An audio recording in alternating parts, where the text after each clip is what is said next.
Good morning and welcome to Morning Brew on Politics Social.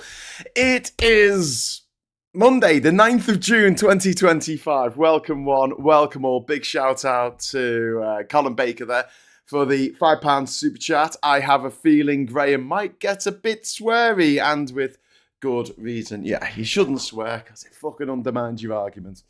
Anyway, but sorry about being a bit late starting this morning. I was actually sitting here at 9 o'clock. And I was about to get going, and I realised I was still signed into YouTube on the Tan's account from last night when I did the production for Tan and Terry Christian. I was like, shit! So I had to re-sign into YouTube, which is a pain in the ass. It's got to use two-factor authentication. So sorry about that. I apologise profusely for being a bit late there to get started on this Monday morning. But you were here. Ori was here. And Paula Thomas, Scott, Ghost Pouch, Gareth T. I've got to get back to you, Gareth. I will. Alistair is in the chat. We've got Victoria Townsend. We've got Phil Spice. We've got Jeff True. Oh, well, everyone's here this morning. The Veg Pie is in there. Hi, Veg Pie. We've got Billy Kershaw. Hello. We've got Trip as well. Sarah Davis, Francis Willow.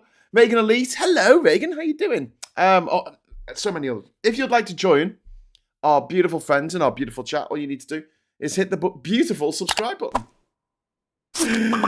That would be good. Okay, so, right, we're going to be talking about Trump's LA crackdown. I know we covered this yesterday on Sunday, but we're going to be talking about this morning because I was kind of hoping that issues would turn up and there would be no one there. Like, everyone would just spend the day in bed yesterday. However, that didn't happen. And once again, we find ourselves in this situation where all these dickheads who voted for Trump said, oh, he can't do that. He can't do that. Don't worry, he can't do that. That's not legal. He can't do that. He just did. Again. Trump has bypassed the California government and the governor and the mayor of LA, and he has federalized the National Guard. He's threatening to deploy active duty US Marines on domestic soil against US citizens, against people living in the US. And yeah, I mean, we could go on pretending this is politics as usual, but it's not, is it? It's not. This is what we all feared would happen over this summer. And here we are now, exactly where Trump wants us all to be. He wanted this to happen. He wanted it to happen somewhere like LA that doesn't vote for him. So he could smash this place up and kill people and get away with it. And you're going to have people in Minnesota, Missouri, I presume, Alabama and Louisiana and Georgia, cheering for what's going to happen, the shit that's going to go down if this is allowed to play out the way that Trump wants it to play out, which will ultimately result in the deaths on American streets of American citizens. Big shout out to Alistair Kerm. Thank you very much for the £5 super chat. Thanks for the production last night. Tansky did a killer live. Loved it big time. It was really good, wasn't it? Last night. It was, God, you think I go off on tangents? Like, Terry is the master of going off on time, on tangents. I bow down to his superior ability in that respect. However, look, producing the stuff isn't like a big deal. To be honest, I've got everything set up here already, so it's just a case of press and play, really. But it means it's one less thing to worry about when you're presenting live and you're doing an interview. Having to do the production as well is a freaking nightmare. But yeah, I need to have something that flashes up on Tan's screen that says super chat, so she knows when the super chats come in. But as I often find with some of my more garrulous friends, Mikey, Phil, Ben Chambers, and Terry, sometimes you get a super chat in and it's like 20 minutes later before you get a chance to acknowledge it because you just haven't been able to get a word in edgeways. So when people criticize me for interrupting, which I know I do a lot on these streams, and I've always done that, go back and watch the old Three Blokes in the pubcasts. I do interrupt, but if I don't interrupt, you're not going to get your words out. You're not going to get your point acknowledged. It's just not going to happen unless we do like a 7-hour show, which you might have the legs for that. I don't. I'm getting too old.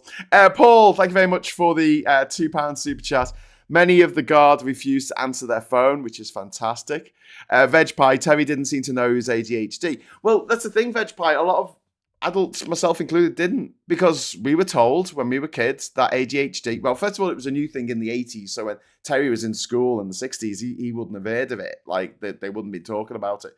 But in the 80s, when people started talking about it for the first time, it was only kids who could have it. I've told this story before. I've got a good friend of mine who was diagnosed when we were in school. He was in a different school to me, but he was a couple of years older. And he was diagnosed in school. He was given Ritalin back in the 80s.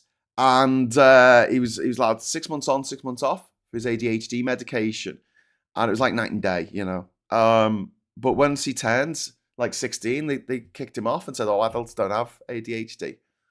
It's another thing, like women don't get ADHD or women can't be autistic when they absolutely can. And things present differently if you're a woman and you are on the spectrum in any way. You're neurodiverse, you're spicy, as we like to say. And things like your monthly period can cause different effects, different outcomes when mixed with autism, when mixed with ADHD or other neurospicy traits. And yet there's so little research done into this because it was just assumed that adults didn't get it. It was just assumed that women didn't have it, it didn't exist for them. And there's so much medical misogyny out there, especially when it comes to research. It's kind of painful. There's a good book called Invisible Women. Unfortunately, it's been written by someone who I think is problematic when it comes to trans issues, and so I can't really. I don't think I can sort of fully say, oh yeah, go and buy this book, but maybe read it. Maybe don't buy it, just read it, if you know what I mean. But it talks a lot about how women are excluded from medical research in lots of circumstances. The big one that sticks out for me was about safety belts. Safety belts were designed around the physique of a 5'10" man. And being a 5'10" man, that's great for me. If you're not a man and you're not 5'10", it can be problematic. And there are cases of seatbelts actually causing deaths for women because they weren't adjustable. They were just stuck at a certain height, and that's the only height they could be. Ori, thank you very much for the £5 super chat. Apparently the Texas National Guard might be deployed to San Antonio too.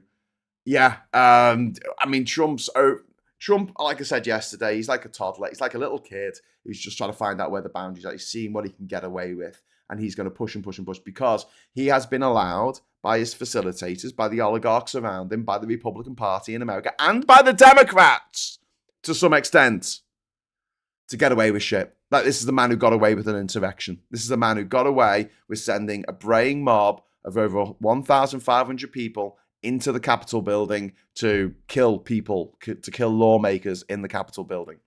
He not only got away with that, he got rewarded for it. Since becoming president, he has made over $3 billion, with a B. $3 billion. Disgraceful. Where's my TARDIS teapot? Says Haruri. I need a place in time where my anxiety is not peaking. Yeah, TARDIS teapot. That sounds actually really good. I like the sound of that. Graham, you watch the Riot say the same for ADHD, which is safe for trans, and they say adults are jumping on the ADHD bandwagon. Yeah, Sarah, they'll absolutely say that. I mean, they're already talking about autistic people, and some of my family are autistic, like some of my good friends are autistic. And for them to say, oh, autistic people will never fall in love, never get to play guitar, never get to be cool, whatever. And you're just like, oh, piss off. Loads of autistic, it's a spectrum. Like, loads of autistic people get on with their lives and have a great time and manage their symptoms and fucking lots of people who are autistic or ADHD, they fucking mask. You wouldn't know unless you know them really well.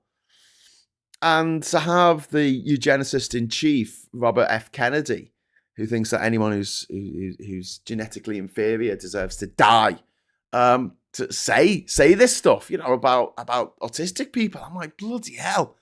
Yeah, they'll come for the ADHDers next. They'll come for everyone next. I mean, anyone who's different, anyone who's not white. In America, they talk about this great replacement bullshit, right? Where they go, we're going to be replaced by people who aren't white.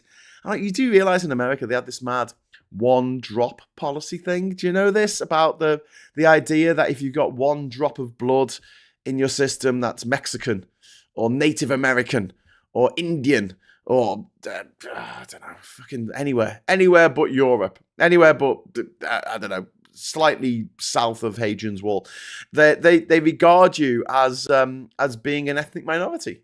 And this is when they put these surveys together and go, oh, well, in a few years' time, everyone's going to have a drop of blood in them from somewhere else. Yes, good, whatever, don't care. It's not a big deal. Chill out about it. Yes, but there'll be more brown people than black people. Well, do you know what? More people live near the equator. Okay, so that's it. That's more human beings live nearer the equator than live near the poles. Yeah. So having darker skin makes more sense when you're getting baked by the sun every day. Having whiter skin makes sense when you don't see the sun for 6 months of the year because you live so close to the fucking Arctic Circle like a nutter. Anyway, Toyota, thank you very much for the £10 super chat. Hi from Sacramento. It's getting really bad here. ICE tried to enter an elementary school recently to deport children. Trump plans to send the military over all the state and not just LA. Stay safe, everyone. Yeah, thanks very much for that, Toyota. And you're absolutely right. Trump's intentions here, which we're going to get into, are pretty fucking horrific. Authoritarianism 101. And spectacle as well. This is about, Trump wanting to be on the front page news. I feel a bit bad now, and I want to go and say sorry to Kat because she came in this morning and said, what you talking about this morning as I was doing the blurb and everything. And I went, I don't want to talk about it. And she looked a bit put out because, it was probably a bit rude of me to say that. But, I was just like, do you know what I mean? It's like if your job was drowning kittens and you came home and your partner said to you, I was drowning kittens today. And you'd be like, I don't want to talk about it. I just don't want to talk about it. But, I'm happy to talk about it with you. I suppose it's cathartic to get through or everything because there is some hope here. And you might call it hopium. You might think that I'm fucking deluded here. But at some point, Trump is going to overreach. And at that point, things might change. Might. Stay with me here. Paula, thank you so much for the £5 super chat. And you are number one. Well done. Paul Dirick, the second greatest UK physicist, probably had autism and he went to state school. Yeah. There's very, very talented people who are autistic with ADHD. Robert F. Kennedy Jr. was talking about autistic people not being able to use the bathroom on their own. And I'm like, fucking hell. Maybe if you're really, really an extreme case, but even if, so what? Well, you could say that about someone who's disabled, who they can't use their legs. Do you know what I mean? The eugenicist fucking mindset behind Robert F. Kennedy, the anti-vaxxers, all that lot, the 1% blood, the one drop of blooders, these people who believe in the great replacement theory, the racism and the eugenics in their heads is just so frustrating. And they claim that they're trying to save the white race. There isn't a white race. There's one race. It's fucking humans. Do you know what I mean? You can argue, there's people who obviously, hail from China originally or from sub-Saharan Africa. But, people move. People move all over the place. And this idea that, no, black people shouldn't live in northern climes because it's too cold for them. As if we developed clothes a long time ago. Trying to look back to 2,000, 3,000, 4,000, trying to look back so many years before the rise of medicine. It's a fucking nonsense. Evolution doesn't mean anything to humans anymore. We've got fucking medicine. Soon we'll be able to grow people's replacement organs in a fucking Petri dish and a 3D printer on a little fucking scaffold of amino acids or something. I don't know. I'm not an expert on this, but it's coming. It's coming. Medical advances in the last 100 years have just been mind-blowing, and they're just going to continue on continuing people's lives, making sure that people don't die in childbirth, making sure that kids don't die before their fifth birthday, which was incredibly common back in the day. When people talk about the average lifespan of people 500 years ago, they go, "Oh, I was only 40 years old." Bullshit. If you lived past your fifth birthday, you'll probably live till 60, 70, 80 years old. It wasn't that uncommon. It was just those first fucking 5 years, and they dragged down the average of the life expectancy. Because it was so dangerous. Having children was so dangerous. I mean, it still is to a certain degree, but it's a lot safer these days than it used to be. And trying to manipulate the theory of evolution. There's two types of evolution. There's environmental evolution, which is caused by trees getting a bit higher, so whatever your species is that eats from the trees has to get better at climbing, or maybe a longer neck in order to reach that particular leaf. And the ones with the slightly longer necks will be the ones that pass on their gene to the next generation incrementally over several thousand years, making the necks very, very, very long. And then you got sexual selection, which is why humans have a brain that's 4 times the size of chimpanzees, because we selected for intelligence. We stopped doing that, didn't we? And the same way that peacocks select towards the stupid fucking tails. I mean, they're beautiful, incredible, iridescent, waggly tails, but they're ridiculous. I mean, if you've got some predators going through the jungle ready to eat a chicken, and they see a fucking peacock with these massive bloody feathers hanging off the back of it, pretty easy to eat. But those feathers only arise for a portion of the year during mating season, and then they drop off quite sensibly, because if they kept them all year round, they would just all be eaten. So you've got, environmental selection and sexual selection as sort of barriers to, not barriers, to channels to funnel evolution down. Evolution's a river. It'll just flow. It just flows, There's no great purpose to it. It just floats, takes the path of least resistance. And people using the theory of evolution to justify their eugenicist bullshit, to justify being horrible to people from other religions and races and from different countries, it's so frustrating, because they're taking something like that is a miracle. That is an absolute fucking miracle. The most incredible thing that you could possibly study in your life is evolution. It's endlessly fascinating. And they're taking this and they're using it to be horrible people, to be fascist, to be authoritarian, to be totalitarian. It's really not great, is it? It's not great. And they do. They use these, only the strongest should survive, which what they mean is only the richest should survive. Because, Elon Musk looks like a sickly motherfucker, doesn't he? Do you know what I mean? If we were in ancient Sparta, he would have been thrown away as a fucking baby, I tell you. I'm sorry, but that's not right. But because we have a caring, forgiving, inclusive society that we have to have, because otherwise society will fall apart, which is when we go back to the idea that Moses got the 10 Commandments on Mount Sinai 4,000 years ago and went, "Oh, we're not supposed to kill each other." I didn't know that. Guys, I've got some news. We're not supposed to kill each other. Oh shit. I don't know how we functioned in a society where we thought like just randomly killing each other was okay. Randomly stealing each other's shit was okay. I mean, every single culture ever in all of the universe, the world, I guess that's all we know at the moment, has developed laws about not stealing shit and not killing each other. I mean, you can kill people from the other tribe, they can fuck off, but your own tribe, it doesn't quite work if it's just a big free-for-all, ladies and gentlemen. Let me explain. But yeah, just hate them.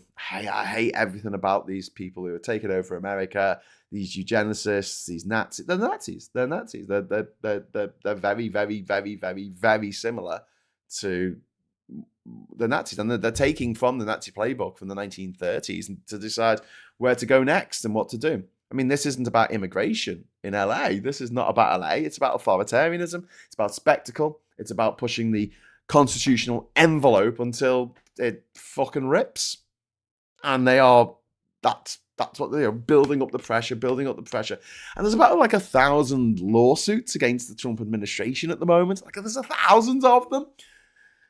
And those court, it all takes time to go through courts, and Trump knows this. And it's the Steve Bannon thing of flooding the zone. They're flooding the zone of courts, so there's no court available to bring a court case against Trump, against what they're trying to do.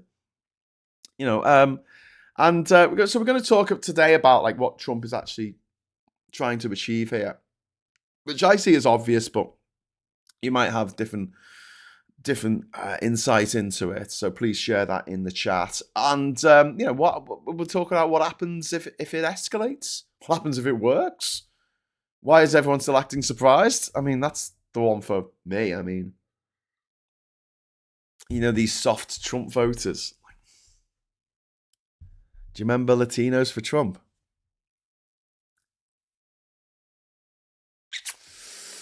Didn't think they'll come for me. Didn't think they'll come for my family.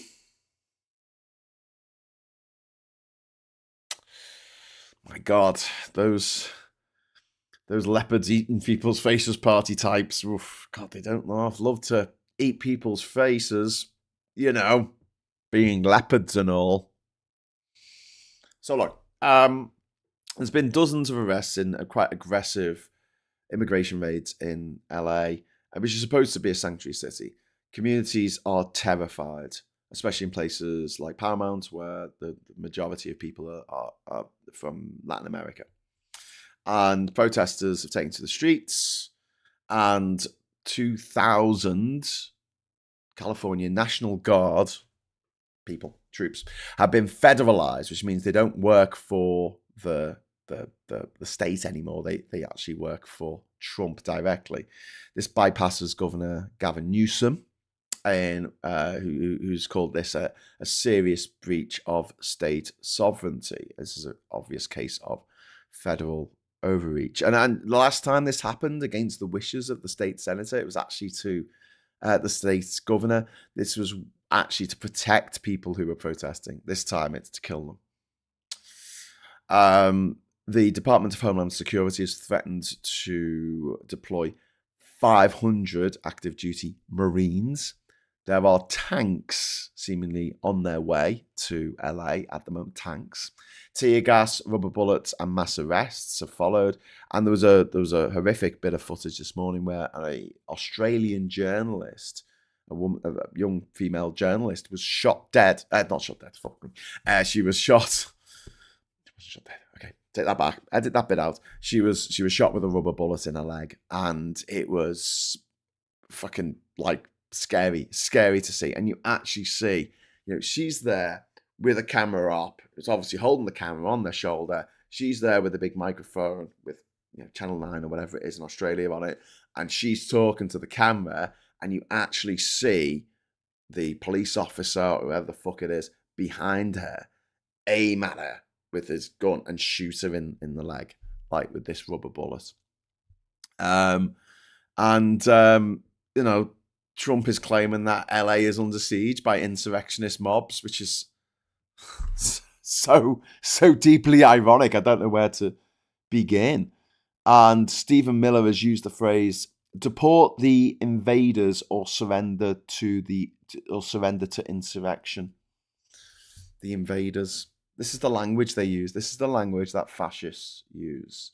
And yeah, troop deployment, it's not about safety. It's all political theatre. It's all about getting Trump in the news every fucking day. I'm sick of talking about it. That's why I said to Kat, I don't want to talk about it. What are you talking about today? I'll fucking guess. I'm talking about this.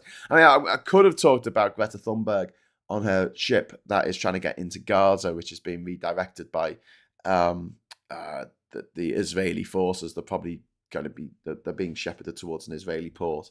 I might talk about that later in the show, actually, because I'm sure everyone's got very strong opinions about that, quite rightly.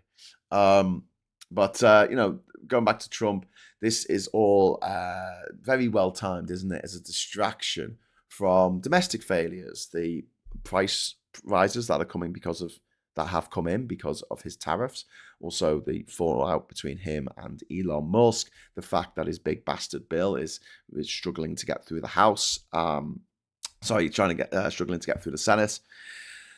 There are myriad issues facing the Trump's presidency at the moment, and so why not change everyone's focus to LA and say, oh, there's people there who are not liking the fact that they're being deported, and we're going to have to send in the Marines, like they are the elite fucking, military people in America.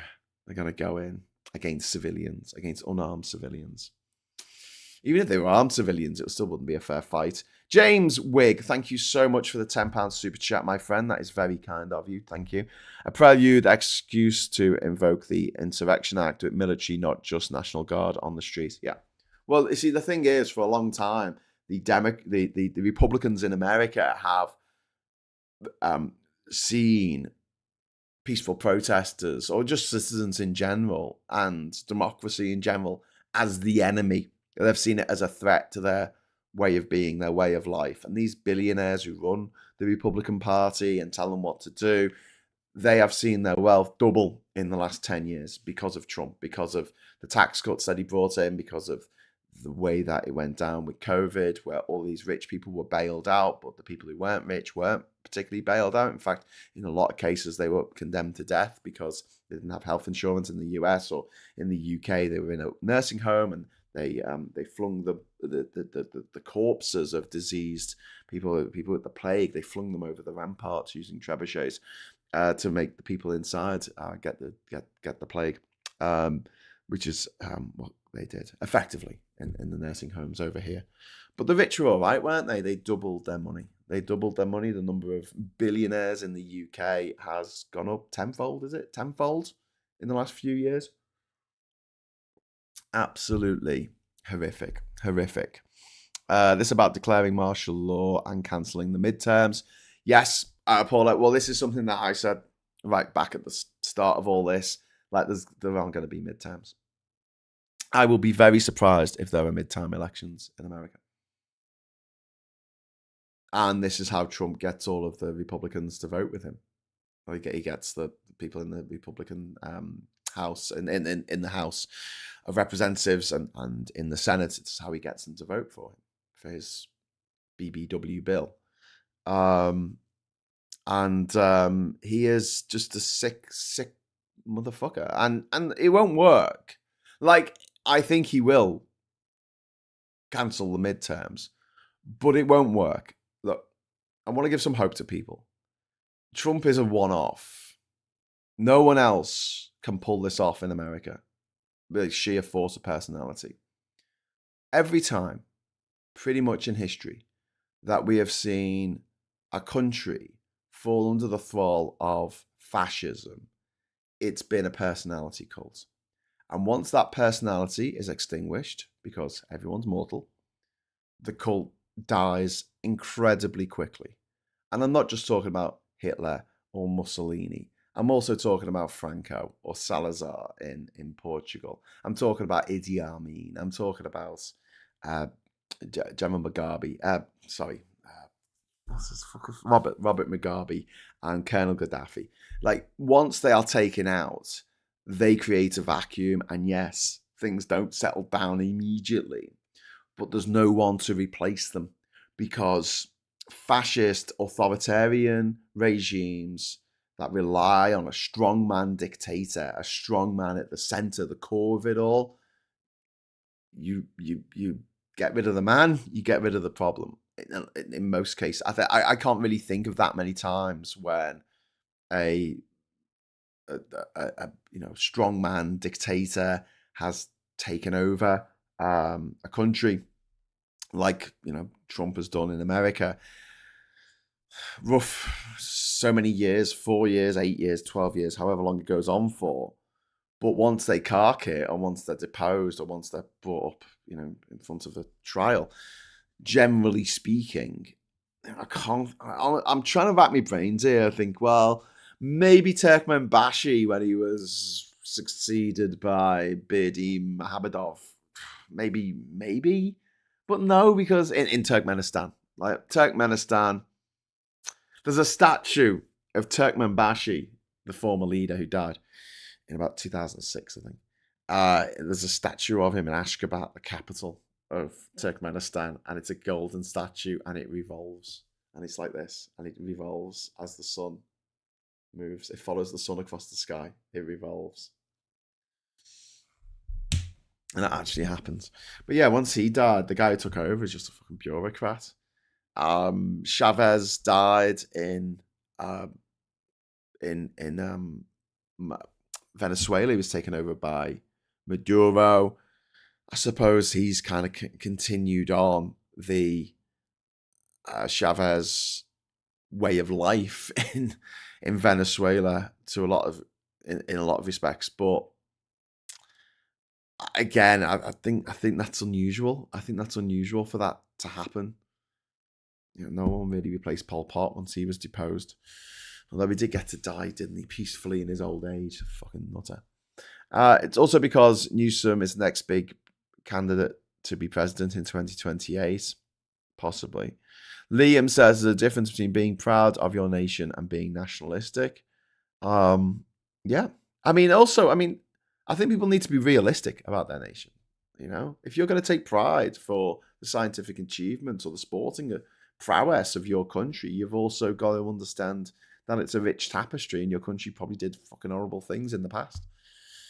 And no country in the world is without blame. They've all done horrible things to other places. I mean, Britain more so than most places, but yeah, the proclamation giving Trump emergency powers to deploy the NG National Guard are for a minimum of 30 days, not a maximum like for normal temporary measures. Yeah, it's mad, isn't it? Liam says, I come from a military family and an Air Force background myself. My position on military power is probably different from those in the chat. I just can't see Marines turning on their own. I can. I totally can. Look, I know in general the vast majority of people who are in the army are all right, but there are psychopaths in the army and they're not weeded out. They're encouraged. I once met a guy in New York who had joined the Marines because he, and this is the way he explained it to me, he wanted to see what it would be like to blow someone's head off with a gun. That's why he joined the Marines. That was his reason for joining the Marines. So you only need a handful of those people who are very well trained in ending people's lives to be on the front line of these, of the deployment, and you have carnage. You have blood on the streets, which Jacob Rees-Mogg's dad famously wrote a book called Blood on the Streets because he said it was a good time to invest. How to make money out of a crisis. And what has happened since 2001, so September 11th, 2001, we have been in an omni-crisis. We have been one crisis after another, after another, after another. Just think of the timeline since 2001. We had the attack on the Twin Towers, then immediately we had the invasion of Afghanistan, and a year later we had the invasion of Iraq, and then we had the credit crunch a few years after that, and then we had austerity when the Tories got in, then we had the whole Brexit debacle, we had Trump getting in America, we had Putin invading Ukraine, invading Crimea and the east of Ukraine in 2014, then we had fucking COVID, another fucking crisis, then we had Liz Truss becoming our Prime Minister, which is an eternal sorts of shame. No matter how proud I am of Britain and what we've done in the past, which has been good, it's all outweighed. I think I think about the opening ceremony of the Olympics, but then along comes Liz Truss to remind us that she was Prime Minister of this country for 44 days. Prime Minister of this august, serious country. She made it look like we weren't a serious country. Coming on hard on the heels of Boris Johnson, who was a deeply, deeply unserious politician. Made us look like a fucking joke, which is what Trump's doing in America right now. So yeah, and then the major invasion of Ukraine, and now Trump's second presidency. We are just and the overarching sword of Damocles that is hanging over everyone, which is global climate change. Which there was a period about 15 years ago when even the people on the right were like, "Ooh, maybe we should do something about this. This doesn't look good." But now they're actively kicking against it. You've got millionaires like Tice and Farage and all those gobshites from the Refuck Party telling people that it's nothing to worry about. Temperature changes. It's just the weather. It's just the weather. Fuck off, Tice. You nasty piece of work. Tice rhymes with lice. Invasion of your fucking scalp makes you itchy. I believe they will be deployed for visual deterrent only, says Liam. I could be wrong, of course. Yes, if given orders, ultimately they will be followed. I doubt that those orders would actually be given. Yeah. Did Graham mention Brexit? Says Colin. Yes, it did. The invasion of Iraq has little to do with September the 11th. Yes. You mean, are you trying to tell me that 15 of the 19 hijackers were from Saudi Arabia and the guy who masterminded it and bankrolled it all was from Saudi Arabia? And his family were flown back to Saudi Arabia the next day. The only flight that was allowed out of the US on September the 12th, 2001 was a flight of Bin Laden's family going back to Saudi Arabia where they'll be safe. Yeah, but let's invade Afghanistan because they may have, I don't know, been supported by the Taliban in some way. I think they were a bit more supported by the Saudis. You know, was anyone on the planes? Was anyone from Afghanistan? No. Let's invade Iraq. We had literally nothing to do with it whatsoever, but we don't like the leader, which is the same justification that Putin's used for invading Ukraine. Doesn't like the leader. If we can go around invading countries because we don't like the leaders, then things fall apart very rapidly, as we're seeing right now. It's not an excuse to invade a country to get rid of one squishy man. You don't need to invade a country and sentence hundreds of thousands of innocent people to death and instability for years to come, like what we did in Iraq.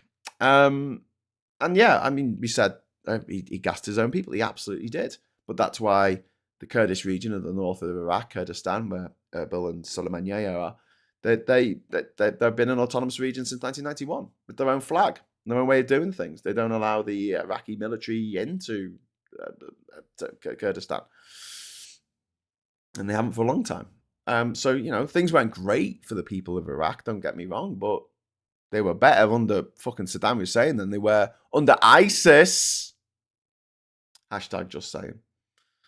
So yeah, this is Trump. You know, I think was it Colin? No, it was Liam. Liam saying it's about sort of the visual deterrent, but yeah, I don't really see that because I think they're there to kill people. I think they're there definitely to kill people. I've got no evidence for it, but it's a fact. Trump is creating images. You're right on that. You know, tanks, troops, toughness, because people who vote for Trump, people who vote for Brexit, people who, you know, the Gamony strain of humanity. They love a strong man. The daddy issues, I don't know what it is, but they just want someone to come and be horrible to other people, and they get off on it. They get a sexual kick from it. It's all they get off on these days, which is sad and horrific. And I wish these people could get some counselling to, you know, cure them of this particular kink. But unfortunately, a lot of the people who are sadists, unfortunately, a lot of them are people with a lot of money and a lot of power who get to say what we get to do with our lives and who we're allowed to put into power. They want to control that. They want to control everything. And I know that authoritarianism is different from totalitarianism, but they're not that far away. They're really not that far away. And when you see government overreach, which I see every day, like, I believe that not allowing you to choose the time and place of your own death if you are terminally ill, I think that's abhorrent. I think that's a disgrace that we can't do that. I think that it's a disgrace that drugs are illegal. I think that it's a disgrace that abortion is still technically illegal in this country. I mean, it's your body. It's your body. You know, as long as you're not hurting anyone, go do what you want. But yeah, I'd see that as government overreach. But it's nothing compared with what kind of totalitarian systems existed in places like the Soviet Union, which Putin wants to bring back, and the Eastern Bloc, where you had the Stasi in East Germany who were watching every move you made. You had neighbours ratting on the people next door. You had children ratting on their parents for doing things that made them subversives. And that is a slippery slope. It really is a slippery slope. But if that happens, I mean, if we go down that route too far, I'm fucked. If Nigel Farage gets into power in this country, I am fucked. And anyone I know, any family members or friends or whatever who are thinking of voting for him, are like someone who actually doesn't give a fuck about me, clearly. And I'm happy to explain this to them. But it's no skin off their nose because they're fucking drones who just do what they're fucking told by the billionaires and the oligarchs. I mean, I don't. I have a YouTube channel. I now have thousands and thousands of hours of me ranting about these motherfuckers and telling everyone that they're a bunch of evil little shits who need to be deposed immediately. How do you think I'm going to get on if Farage gets in? And you know what? I'm the last one to get hit by them because I'm a white, middle-aged, middle-class male. The first in line are going to be people from different countries. The first in line are going to be trans people, lesbians, gay people. Just the list goes on. And eventually it'll be anyone they consider subversive. And that will be for your lifestyle. It'll be for your political opinions. It'll be anything. And this is why it's so important that we have to fight back against refuck and their disgusting aims. The Lives of Others is a good film about the Stasi, says Phonebox Chicken. It absolutely is. The Lives of Others is really, really good. It's one of those movies that really stays with you. Really excellent film. Biji, Kazakhstan, long live Kurdistan. Kurdistan, sorry. Yes, Mr. Chishk, 27. I believe that. Authoritarians like to flex with their military, says Captain Coconut, who's been a member for 1 month. Went 1 month, thank you. You're the best. Thank you for being a member for 1 month. When you have that thing come up, it says you've been a member for X many months. Do you actually select? Is that a thing that you can select to say, I've been a member of this for a month and you get to select it? Or does it just do it automatically when you leave a message? Let me know in the chat. Anyway, look, California had some protests.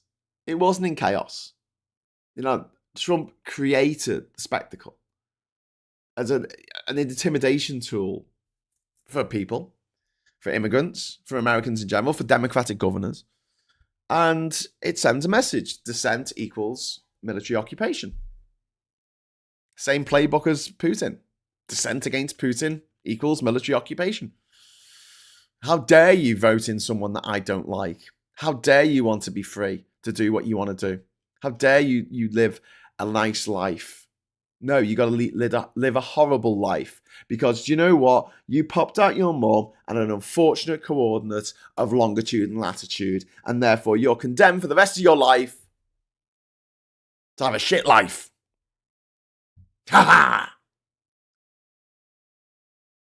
What is wrong with the people who think this? There's a guy who rang up the radio the other day. And he was, I don't listen to it much now. I just saw a clip and it was talking to Sheila Doherty, who's quite problematic in the old turfy way. This guy rang up and he was complaining about he wants to get back to when Britain was 99.9% white. I mean, you might as well sit there screaming at the top of your lungs that you're not young anymore. I'm not young. It's not fair. Yeah, you'll never be young again. I think Daphne du Maurier wrote a book called I'll Never Be Young Again. Hello? Doesn't happen, okay? You fall into this trap of toxic nostalgia. Of like, oh, everything was great in the 70s. Were they? Were they really?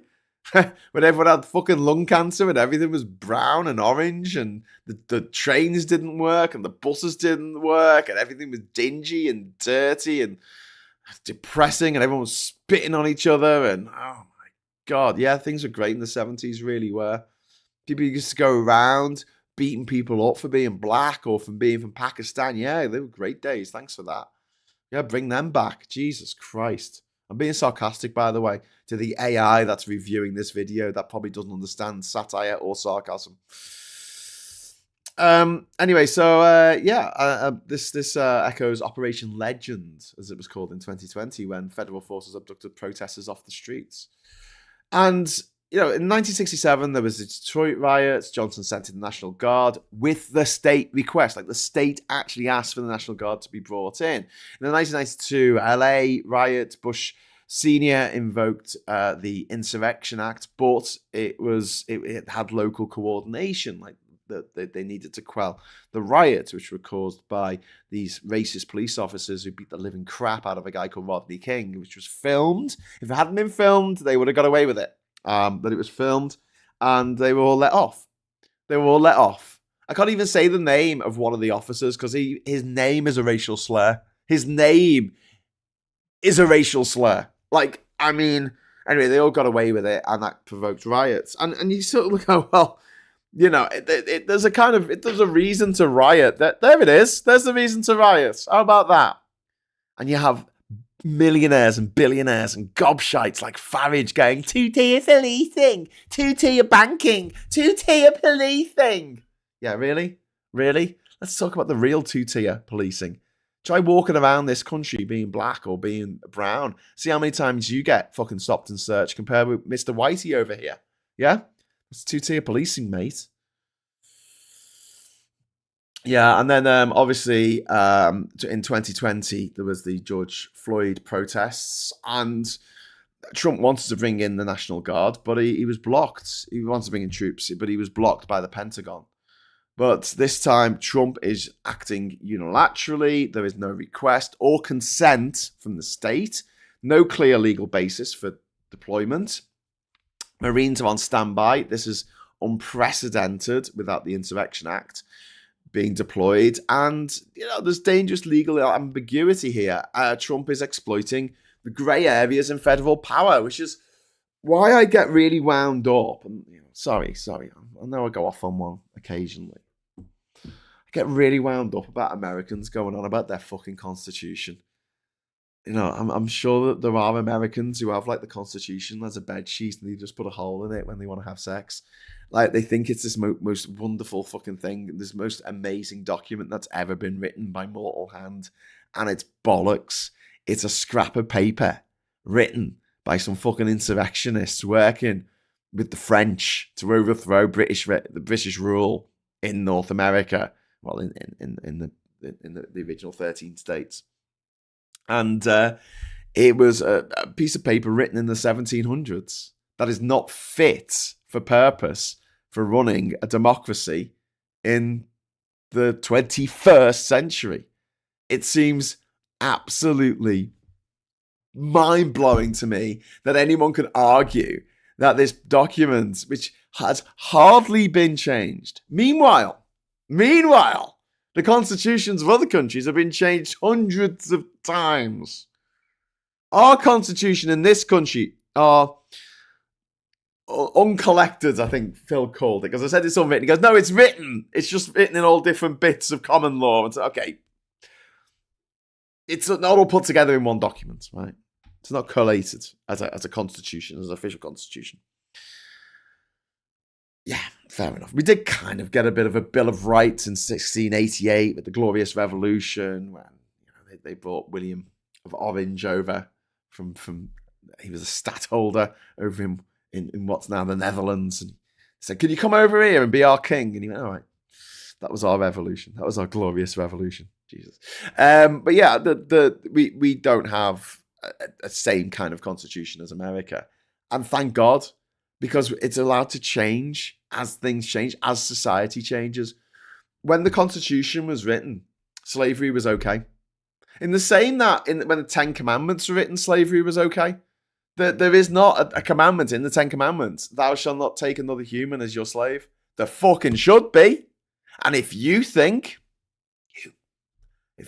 slavery is wrong, because you're a decent human being, you, my friend, according to the Bible, you have better morality than the inventor of the universe. You, my friend, have a better sense of right and wrong than Jesus Christ himself, who said nothing about slavery, who said nothing about it being completely immoral to keep slaves. And if you can find me the passage of the Bible where Jesus says that, I'd be very impressed, because I've never seen it, never even heard of it. So, this document that was written when they had slaves, I'm not talking about the Ten Commandments, that was on stone, apparently, the Constitution. And it contains so many grey areas. It was written before women had the vote. It was written at a time, it says all men are created equal, but they weren't. you know, in little brackets, little star, little asterisks. They weren't.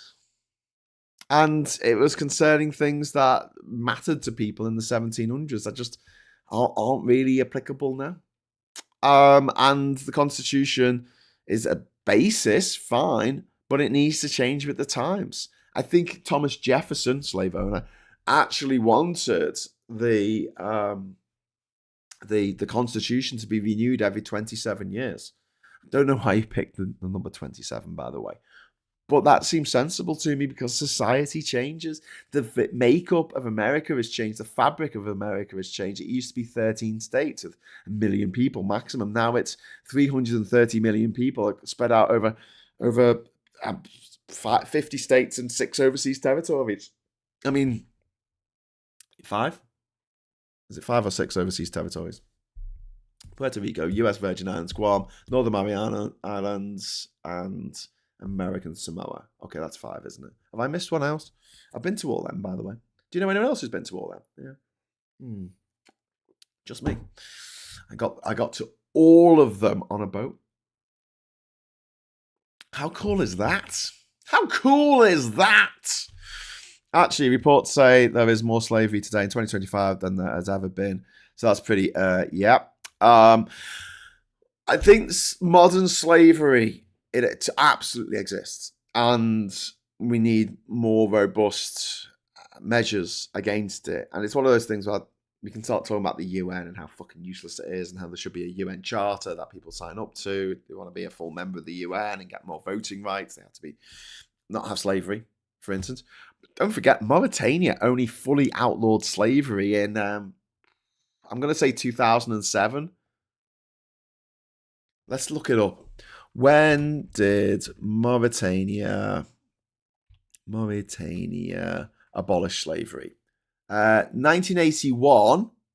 It was abolished officially. However, no criminal laws were passed to enforce the ban.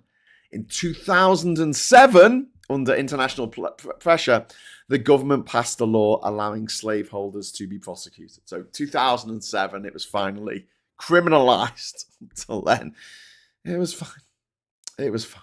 But yes, so very, very recent that the last country to actually criminalize keeping slaves. But in a way, we talk about there being more slaves than ever. That's because there's more people than ever. And it's not at the moment. It's not state sanctioned. I don't think it might be in North Korea, but I think generally speaking, it's not a state sanctioned operation where people are being stolen from one particular country and then shipped over to another country for profit. I don't think that's happening at the moment. It's more to do with families in Nigeria or in Qatar or someone keeping someone against their will in their house, mansion, compound, whatever, and forcing them to work. So yeah, modern slavery is a little bit different. But you're right, it still exists. But then murder still exists. It will always exist. We just need robust laws so that when people try and pull this shit, we can, do something about it. Wow, got a couple of super chats in, a very big super chat. Wow. First of all, Sarah, Stephanie Jeffries, thank you very much for the £20 super chat. Hi all, many thanks to Graham and team for this sane space. Oh, thank you, Stephanie. That's really kind of you. I normally get called sane. And we've had a mega chat. Woohoo! A mega chat from Ori. Thank you so much. Mega chat before I head out. Thank you so much, Ori. That is so kind of you. So generous. Thank you.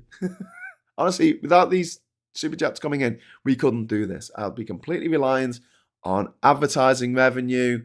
And I'll be earning £273.51 a month. That's the advertising revenue I get off this channel. That's why I'm not that arsed about getting demonetized in terms of the advert sales. It's why I don't have adverts on my live streams. You shouldn't see adverts unless you're watching this on repeat. And YouTube's put bloody adverts in it. If you're watching this live, there should be an advert at the beginning and an advert at the end. And in the middle, it should just be me. Because I'm not that arsed about the revenue from that. The super chat revenue is what keeps this channel alive. I'm more concerned if I do get demonetized. It's about not getting my videos recommended on other people's channels, so they won't come up on Max's channel or Phil's or Tan's or someone else's channel as a recommended video down the side or underneath the video if you're watching it on a phone. So yeah, thank you. Seriously, thank you. I really, really, really appreciate it. And I think everyone else here appreciates it as well. We've got Diz, we've got Tim, Trip, and Martin, and Saz, and Alistair, and Leapshin all saying thank you. Thank you. Honestly, I wouldn't be able to do it. I wouldn't be able to do it based on advertising alone. And if I was doing it on advertising alone, I wouldn't do the live streams like this, because once I've done these live streams, no one watches them a week later. If you're watching this a week later, hi, but most people don't watch it a week later because we're talking about today's news. We're having a chat about what's happening today. And in a week's time, in a month's time, in a year's time, who gives a fuck? So yeah, I'd have to change the model that I have for this channel. At the moment, we're doing all right, and it's because of you. It's because of the super chats coming in. Thank you so much. Right. So anyway, back to what the fuck is going on with bloody Trump. So yeah, Trump's acting unilaterally, and Trump is exploiting these grey areas of federal power. And if Congress or courts don't intervene, the precedent, whatever Trump sets as a precedent, that will stand. And Nixon used law and order rhetoric, but he still respected norms. Trump would not have left the White House as a result of what the Watergate scandal. What would have happened is Trump would have said, no, I never did that. That was all your fault. The Democrats robbed themselves, blah, blah, blah, blah, blah. And he would have been impeached. And then his mates, who he pays lots of money to, and his funders pay lots of money to, in the Republican Party, they will all vote for him. And this is another reason, by the way, why I strongly feel like there should be way more elected representatives in America. So look at it this way. I mean, the idea is it's a state-by-state model, and each state has their own Senate, their own House of Representatives or equivalent, and they make their own decisions to a large extent. But then the big country decisions like the economy, the Federal Reserve, the military, post-service, all that stuff is concentrated in Washington, D.C. So that power is there. But then at a state level, it's like the ability to set taxes and rules about schools and things like that, right? This is when we talk about sort of overreach, when we talk about the way that America works, one of the big problems that I see, and you might disagree with me, is that there just aren't enough senators and members of the House of Representatives in Washington. And you might think that's a bit mad. You might be like, oh, well, the last thing we need is more politicians. But it seems insane to me that there are 650 MPs in Britain, and they cover the whole of the island of Great Britain and Northern Ireland, right? 650 MPs. And in that, you've got the Northern Ireland Assembly as a separate thing that makes laws for there. You've got the Welsh Assembly, you've got the Scottish Parliament that all have their own rules and things like that. We've kind of got a slightly federalised system. I think we could really do with an English Assembly. I think that needs to come in the next few years. I think it will make a lot of sense. And maybe there should be, the Council of the North that looks out for the North. There should be a Midlands Council, and because the way that people are distributed, the population, everything. But look at this, right? So we've got 68 million people around living in this country, right? And they are represented by 650 MPs and about 800 lords. I mean, how many lords are there? Let's look this up. I think it's more than that, actually. How many lords in House of Lords, right? There are 860 members, but only 764 are eligible to attend, right? Now, here's the thing. America has 330 million people, and they're represented by 538 people in Congress, okay? 538. That's 438 members of the House of Representatives and 100 members of the Senate, right? The upper chamber. It's really easy to bribe that many people. Because don't forget, the government, the people making the decisions, is only going to be half of that, just above half of that. So you're talking about having to bribe less than 200, 250 people, maybe 300 people max, right? You're talking about only having to bribe 300 people. And if you're a billionaire with more money than fucking Midas, like, you can afford that, you know? That's not many people to bribe to get on side. If they had more people, it would be harder to bribe them. That's just what I think. It's one of the reasons why I think that Biden, who I have grown to really, really resent over the last year, one of the big mistakes that he made was not putting more judges in the Supreme Court. He absolutely should have done that. He should have put more judges in when he had control of the presidency, the House of Representatives and the Senate. He should have put more through, but he didn't. Expanded the bench. I mean, nine people deciding on what's constitutional or not. 6 of them are fucking nutters. Great situation. So yeah, I think that America should have a more proportionate number of lawmakers, and it should be like 1,000 of them or something. And I know you're going to think that's fucking crazy, but then in Britain, we have over 1,300 lawmakers. Do you know what I mean? Like, and that's just for Britain. Jovian, thank you very much for the £10 super chat, my friend. That is very kind of you. I think there should be regional assemblies for England, not one for England. The cultures of the regions are quite different. Yeah.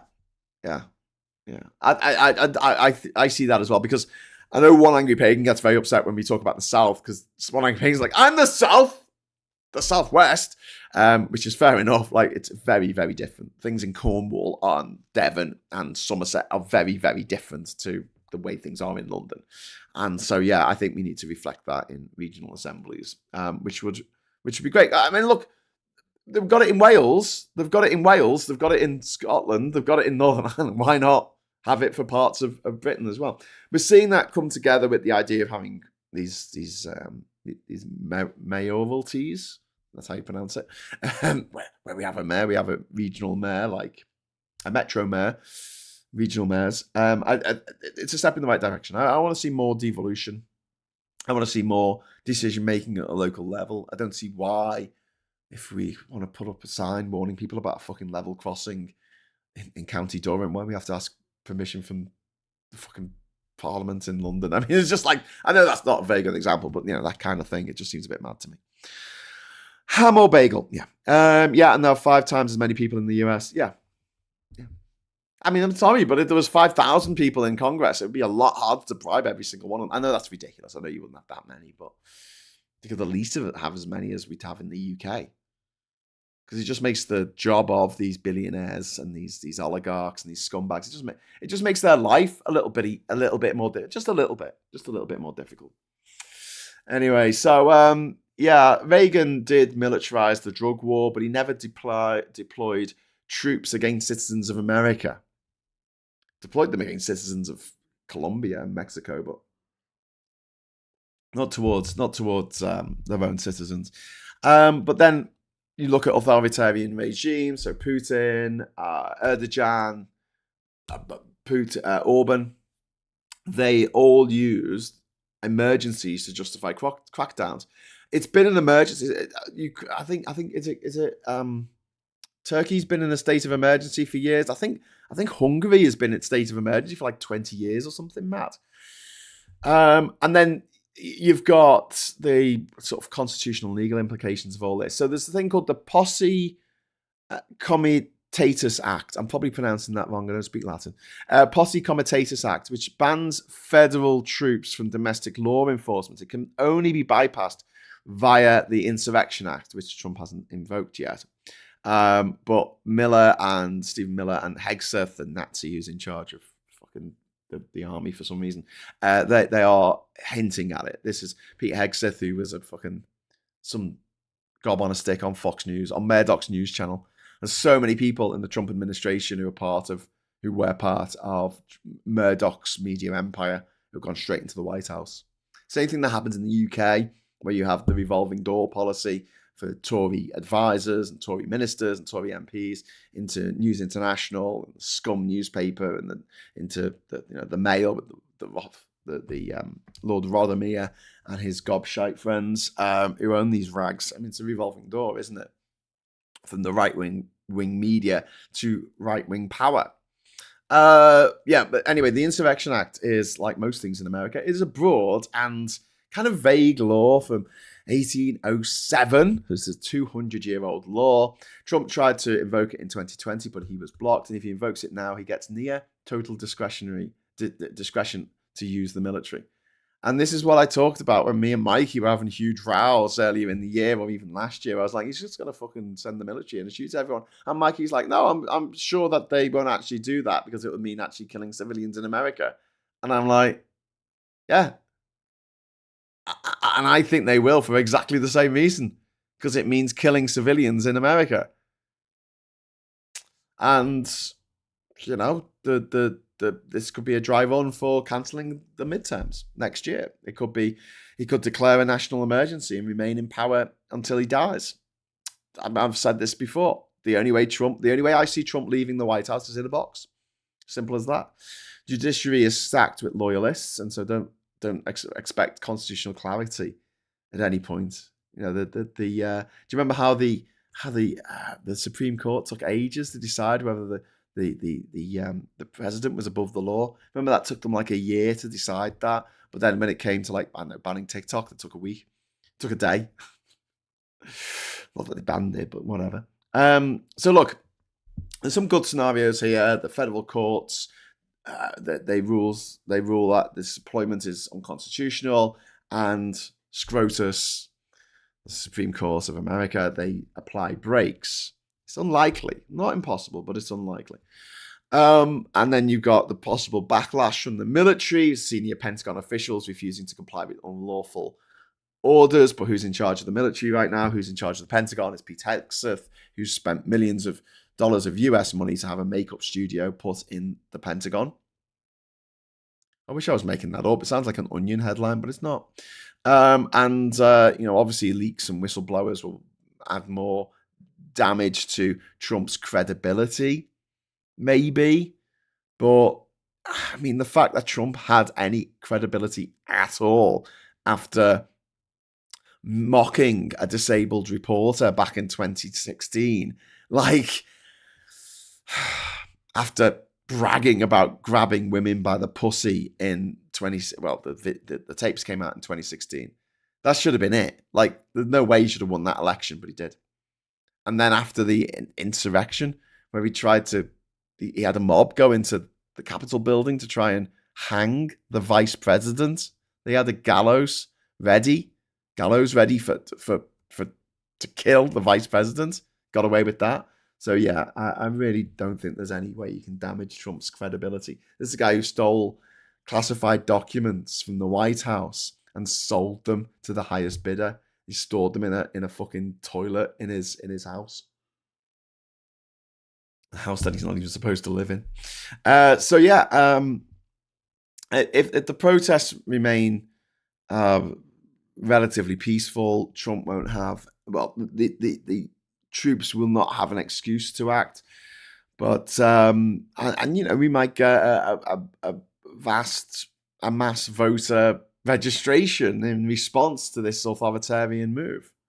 Might blow up in his face. Might. I think what's more likely to happen is Marines are going to be deployed and there'll be full martial law in LA, and it'll set the precedent for future elections. It'll provoke violent incidents on purpose to justify more crackdowns and use this as a pretext to declare a state of emergency. And the Democrats are doing fuck all about it. Democrats at the moment, leaderless, rudderless. They need to coalesce around one leader, whether that is Alexandria Ocasio-Cortez or whether it's Gavin Newsom or whether it's, I don't know. They need to find a leader and fucking follow them. They're too busy bitching at each other and complaining, fighting each other rather than fighting the fight. at the People's Front of Judea all over again, only a lot more serious. And yeah, Trump is going to keep testing these limits, to see what he can get away with. Norms are not laws. And even if they are laws, he's been told by the Supreme Court he's above the law and he can pardon anyone. So you think, oh, well, these troops won't break the law because they'll be court-martialed. Yeah, but then Trump can just fucking step in and go, no. He can order the DOJ, which he's in control of, to say, no, we're not going to look into this. We're not going to launch an investigation into this at all. A bit like the British government decided not to launch an investigation into Russian interference in the 2016 Ford referendum. So Congress, courts, people, Pentagon, no one's stopping him. Nobody is stopping him. And the GOP has fully embraced the tools of authoritarianism, the tools of the fascists. And cable news are treating this, the news outlets in America are treating this like a debate. The optics are all about, the focus, I should say, is on optics rather than the increasing authoritarianism. And look, this isn't a rehearsal. They know what they're doing.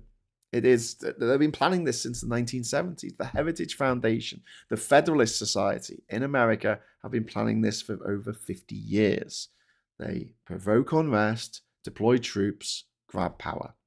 And if LA sets a precedent this week, no city is safe in America. No one is safe in America.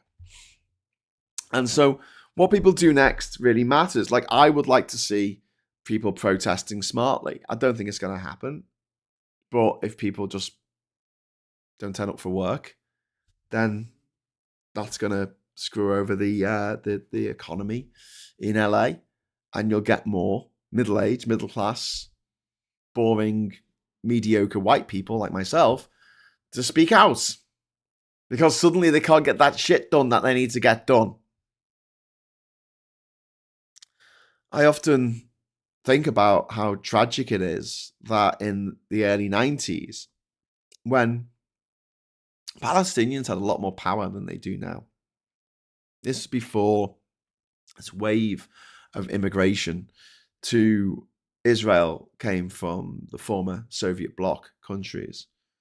And a lot of the economy in Israel relied on cheap Palestinian labor. And there was a moment where if they had down tools, things could have changed. Things could have ended up very differently. They would have had much more of a hand to play. Unfortunately, that didn't happen. It's not their fault individually. It's the people in charge not seeing the opportunity to do this. And obviously, hindsight is always 2020. But I'd hate for the people in America to make the same mistakes now. It would be more effective for these protesters to lie down in the streets, block the streets, than it would be for them to throw Molotov cocktails at the troops, at the soldiers, at the police officers. It would be more effective for them. The optics would be better if they continue to protest by all means, but protested in a way that made it very clear that they were not violently attacking the troops that are sent over there and giving Trump even less of a pretext to declare a national emergency. What's the national emergency, Don? Oh, it's that people are lying down in the streets. So yeah. And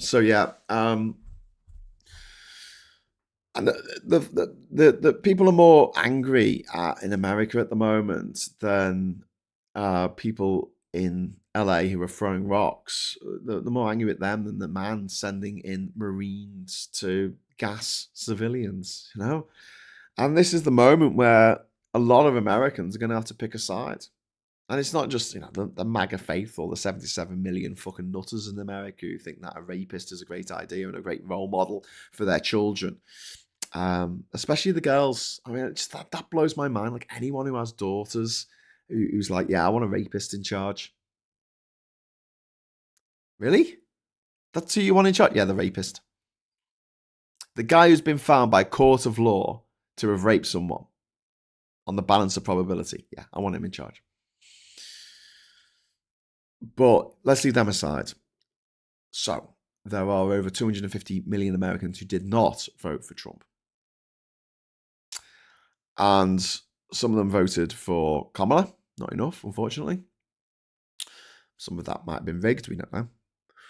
But the people who try and sit out of politics, they're going to have to pick a side. And it's either the side of humanity or the side of money.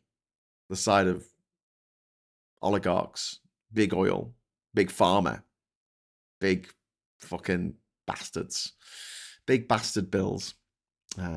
Yeah, it's time. It's time people picked a side. Do they want democracy, or do they want to wake up in the middle of the night in a cold sweat because their daughter's dating someone who's not white, and the police have come to take them away and deport them all to a jail in a gulag in El Salvador because of their life choices?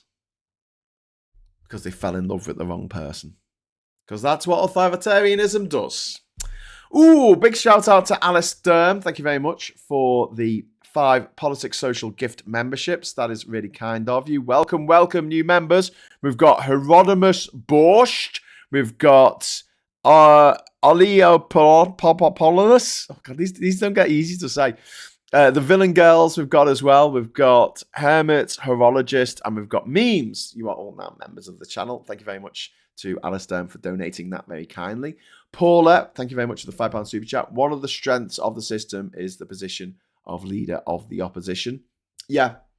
And also Prime Minister's questions. I know we kind of take the piss out of Prime Minister's questions, and I do complain about it, and I say that I wish it was more constructive and it wasn't a Punch and Judy thing.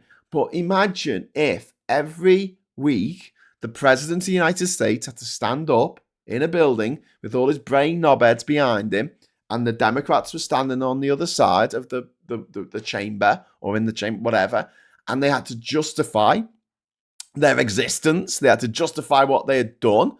They had to be ridiculed for all the stupid shit they'd done over the last week to their face. Nowhere to hide, nowhere to sit on the toilet, on your gold toilet with your phone going like this. In the middle of the night. No, nowhere to hide. Fucking answer the question. Why haven't you done this? Why haven't you done that? It's fascinating to watch the select committees over in America where they get Kash Patel, or they get Hegseth, or they get that horrific Kristi Noem woman, who, the puppy killer. And they ask them questions and they just have no answers. They look like fucking dicks. They look like absolute fucking dicks. But that doesn't happen to Trump because of the stupid, infuriating presidential system of America.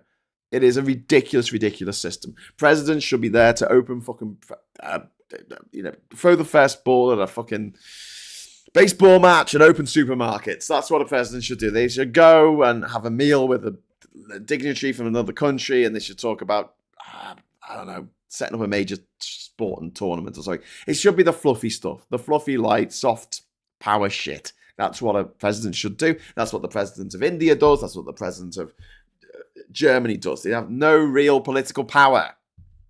They are just there as a figurehead, as the head of state, of the state. And that is separate from the head of government. So the head of government, prime minister, head of state, president, king, queen, prince, imam, whoever the fuck it is. Not an imam, what would it be? Emir. Whoever it is, that's like ceremonial role. It's like being a Lord Mayor of a city. Go and wear a big chain and open things, right? Ring a bell, tell people what the fucking news is. No real political power. Then the person in charge of the government has to stand in front of the leader of the opposition every week and be called a knobhead in public. Brilliant. I like that part of our system.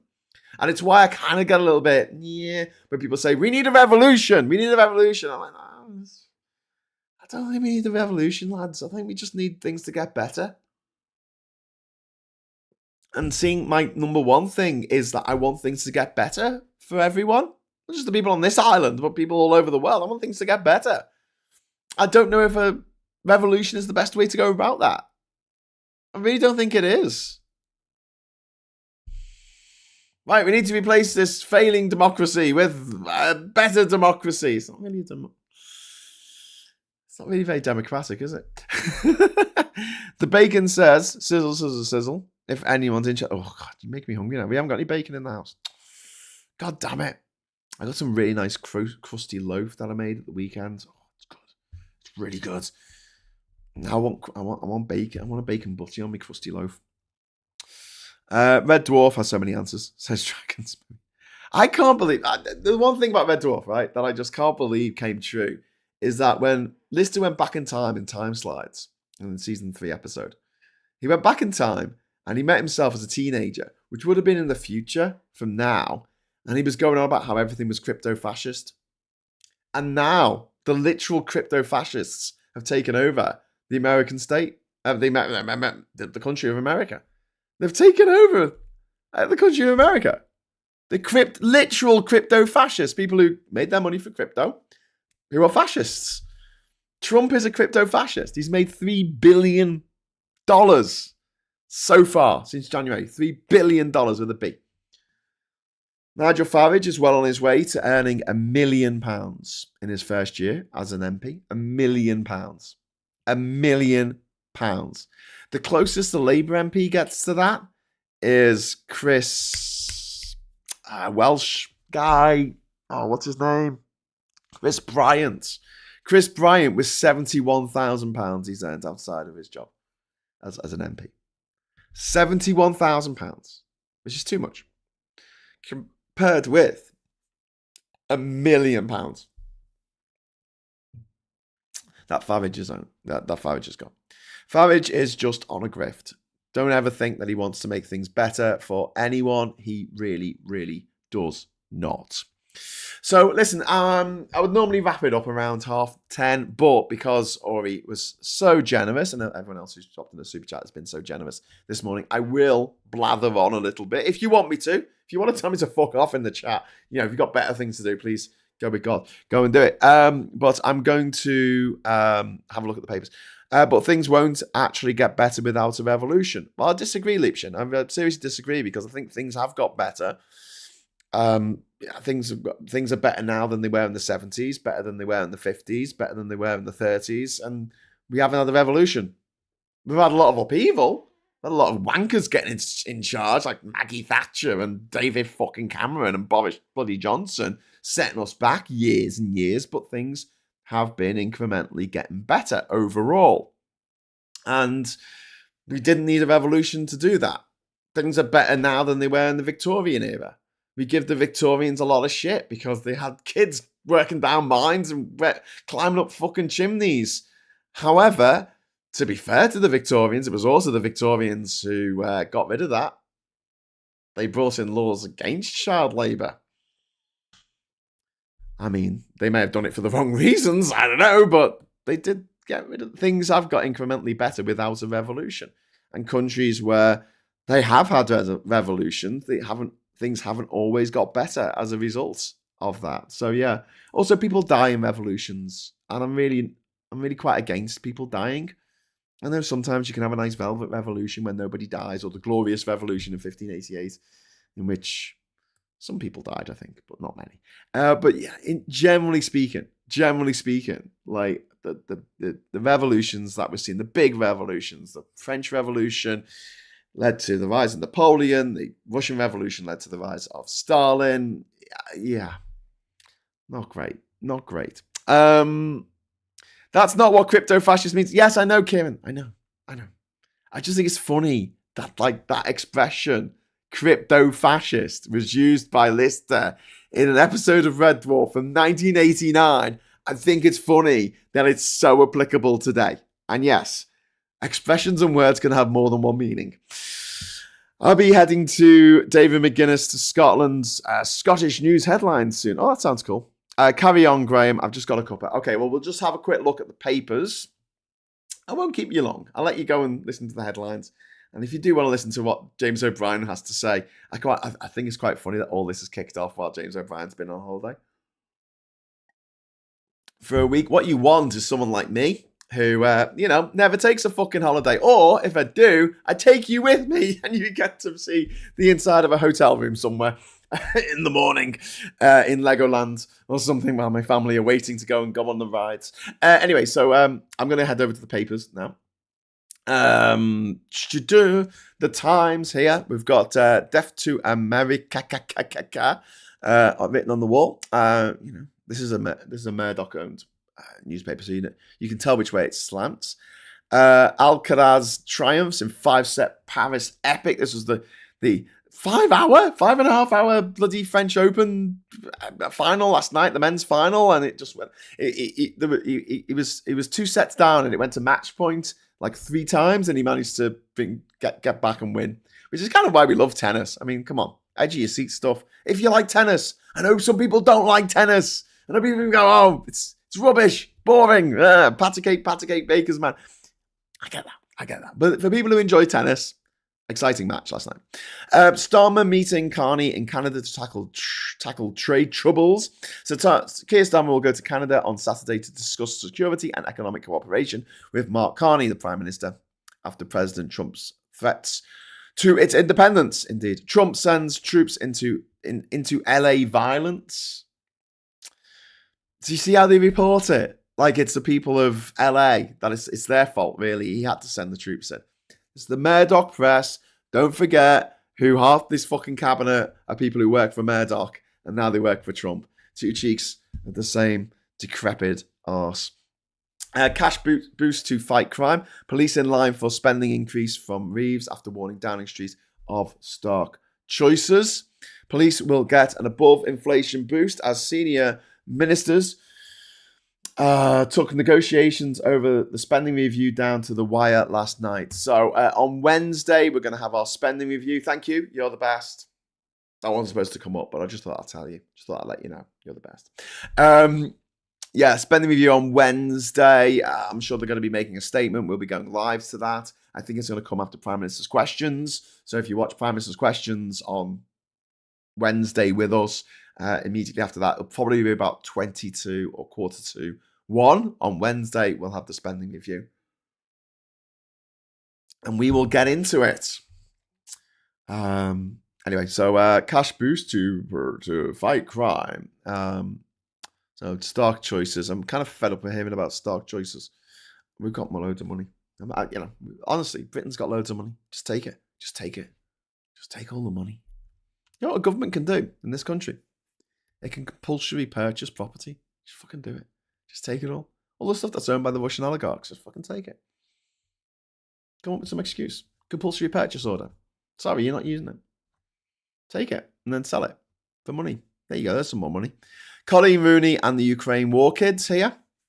This is the woman who married Wayne Rooney.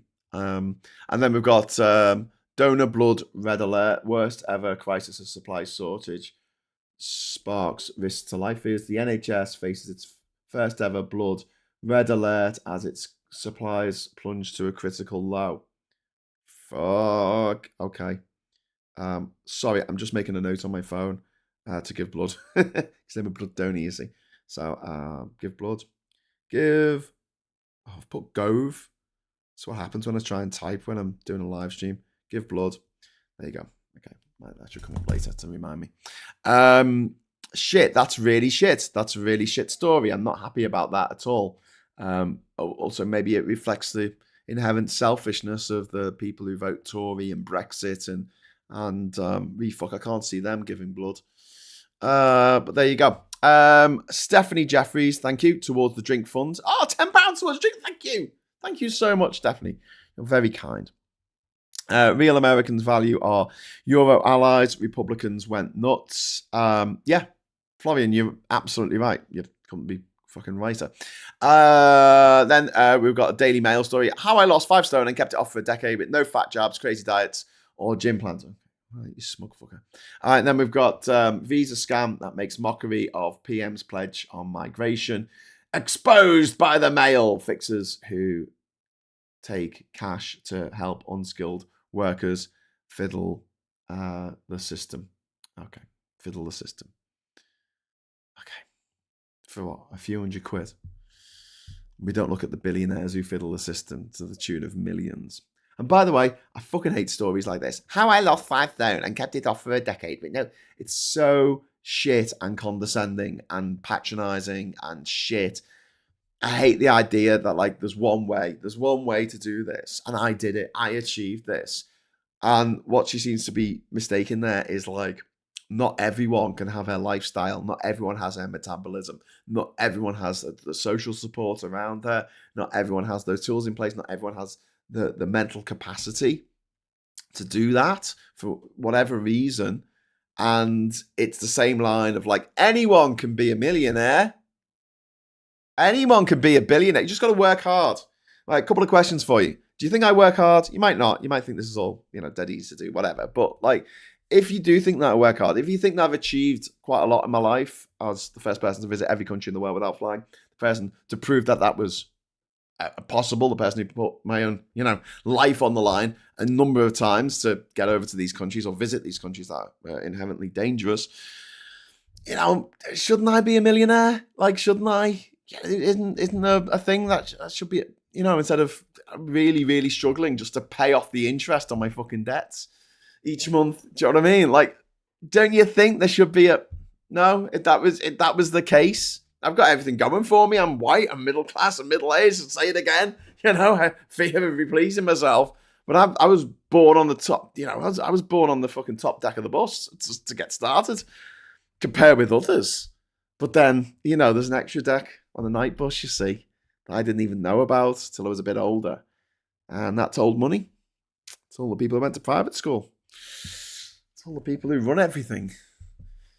And it's dead man's boots on the top deck, the top deck. And, I do feel like those people who say, if you just work hard, just get up at 5 o'clock in the morning, you can work really hard, you can make your first million, you can buy your own private jet by the time you're 29.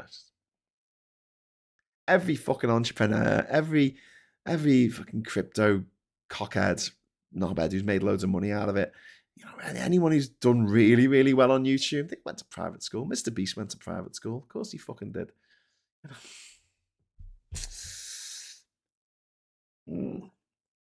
Good luck for the rest of us. So, yes, and the Mail's reporting on a visa scam. Whatever, fucking Daily Mail. Don't care what you got to say. Talking of things I don't care about, it's a Daily Telegraph. 6 ways to add a decade to your life. Yeah, don't vote for Brexit. And then a different class, Pulp are back in their pop. Pulp's new album, More, is very, very good. I didn't buy it on vinyl, but I saw it on vinyl at the weekend. It came out on Friday. And you can't see on the thumbnail when you're playing it back on Spotify or Amazon Music or whatever you're poisoning. You can't see it, but actually it just looks like the front of a front. It looks just like a hill, a quarry pit or something. It looks like a hill. And but if you get the vinyl, you can see little tiny cutouts from the different class album. The cardboard cutouts, the black and white cutouts, in the pictures that you could change on the front cover of the album. They're there. It's a Pulp from 1995. And there these cardboard cutouts on the hill. But you gotta zoom in. You gotta zoom in. Zoom and make the resolution go up. The Queen of Queens. There's a picture there of Emma Raducanu, who hasn't won anything in ages, practicing yesterday ahead of the HSBC Championship in the Queen's Club, London, which began today. I mean, I don't know why they've put a picture of this attractive young woman on the front cover of the paper. I mean, she hasn't actually won anything. There's like, attractive young woman practices tennis. And you're like, is that news? Oh, well, at least they're not putting the fucking family from 42 on the front. Policing is broken, officers warn. Reeves, Chancellor under pressure to boost budget as cuts crush morale and drive out staff. Well, you know what? If I was working for the police, you know what would crush my morale? Do you know what would crush my morale? The fact that the Tories allowed thousands of people to get into the police with no background checks to make sure they weren't paedophiles or serial killers or they hadn't posted really, really problematic racist shit on the internet. That I would find very, very demoralising. That's just me. Hospital attack was precision strike to take out Hamas leader. This is justifying Israel's war crimes. I'm sure of it. I'm pretty sure, right?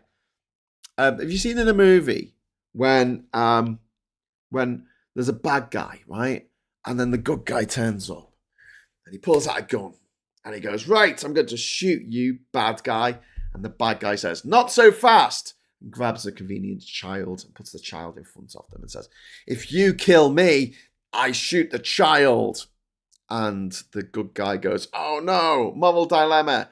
And the baddie says, put the gun down. And the goodie goes, puts the gun down. Never thinks to just have an extra gun behind them, like strapped. They do that in Die Hard, but they should do that in more movies. More people should have more than one gun. I know that's sometimes a trope where they've got loads of guns all over them and they have to take the gun out their sock and everything. But generally speaking, you're looking at, right, so, child in front of bad guy. The good guy goes, throw me, or the good person, it could be a woman, throws away their gun. Okay. Not, I can't shoot you. Now, imagine if the hero of the piece of the film, just shot the child in the head and went through and killed the bad guy. And they went, I got the bad guy. I was like, yeah, but you killed the child, you sick bastard. Yeah, well, they were using them as a human shield and the child shouldn't have been there. Fuck. That'd be really fucked up, wouldn't it? Do you think you'll go along with the hero? Do you think that? Do you think when the credits roll, you'll still think that hero was a hero after they needlessly killed a little girl, an innocent little girl, on their path to killing the guy standing behind the little girl? Yeah. Oh, we have to bomb this hospital because they're using human shields. Okay, so what are you going to do about it? Oh, we're going to kill all the human shields. Not much of a shield then, are they? In the face of immorality, in the face of barbarism.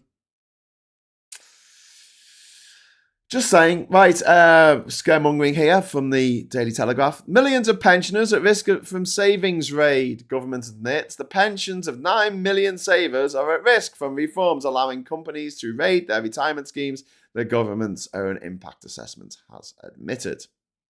Proposed changes to final salary pension schemes could mean more of them run out of money, civil servants have warned, leaving them unable to fulfill their financial obligations to members.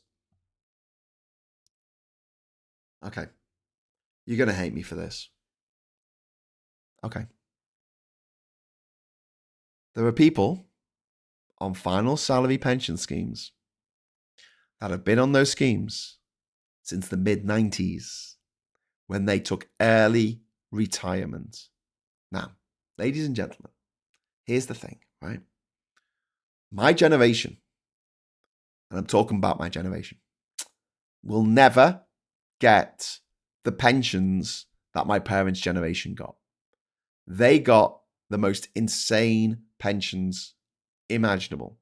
They got final salary pensions, which means that some of them cannot work. They don't work for 30 years. They haven't worked for 30 years and yet earned £55,000 a year for not working. We talk about people being lazy. This is people who could work. They took early retirement. They were only a few years older than what I am now. And they took early retirement on a final salary pension. And they get paid twice as much as someone working full-time as a teacher or a nurse.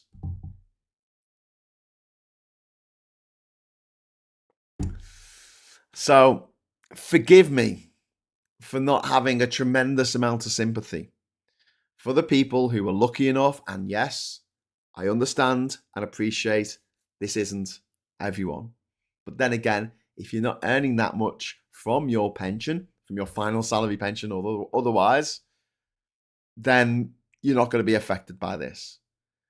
But when we have a society in which 90% of the assets of the United Kingdom are held by one cohort, the boomers, we really need some wealth redistribution. We really, really need that. So, if the people who gave these final salary pensions to people back in the 80s for working in financial institutions, for working in banks, they didn't give them to miners. They didn't give it to the people cleaning the fucking sewers, did they? They didn't give it to people with the shitty jobs. No, just the easy jobs, just to turn up, tell people they can't have a mortgage because they're a woman or they're gay or they're black. Go home, final salary pension, 30 fucking years. 30 years of doing nothing for £55,000 a year. How is that morally justifiable? But I worked for 30 years. Yeah. I've worked for more than 30 years. I started working at 11 when I was working at my dad's shop in Liverpool on Saturdays. So yeah, I've worked for more than that. I don't have a fucking pension. I don't have any savings. Ah yes, Graham, but you didn't get a proper job. See, the problem is, for me, is I'm a stubborn bastard. And despite all evidence to the contrary, I do believe at some point I'll get to do the shit that I want to do in my life. But it's a bit of a process for me because I don't have Uncle Rich Monty to say, hey, Graham, here's £500,000 to start up your impressive foundation or to start your TV fucking studio or your filmmaking studio or to do all this cool shit. Pay people to make amazing stuff. That's what I'd like to do. I'd like to just have a foundation that looks after content creators, artists, musicians, singers, dancers. Just looks after them for a couple of years until they make it.